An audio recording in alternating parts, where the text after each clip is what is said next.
بزمن بقى فيه الترند هو اللي بيحرك الناس، وبقى فيه ناس بتخلع الحجاب قدام الكاميرا عشان تكسب مشاهدات. لازم نقف لحظة ونسأل نفسنا، هو الحجاب كان ايه في حياتنا؟ مجرد قطعة قماش ولا عهد بينا وبين ربنا؟ اللي بيحصل على السوشيال ميديا مش بس بيأذي الدين، ده بيأذي الوعي، بيأذي البنت اللي لسه بتتكون وبتدور على قدوة، وبتلاقي قدامها مشهد خلع الحجاب وكأنه إنجاز أو تحرر.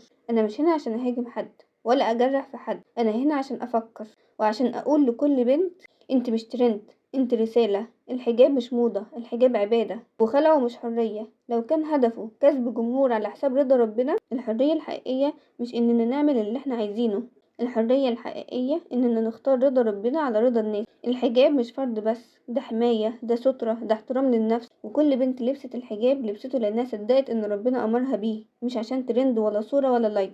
المطلوب مننا دلوقتي مش نرد على كل ترند بترند، المطلوب نرد بوعي، نرد بأخلاق، نرد برسالة، نرد بحملة تقول: أنا لبست الحجاب عشان ربنا مش عشان الناس، ومش هشيله عشان الناس ولا عشان الترند. ولو كل واحدة فهمت معنى الحجاب مش هتخلعه قدام كاميرا، وهتفهم إن الشهرة اللي بتيجي على حساب الدين عمرها ما كانت نجاح، دي خسارة.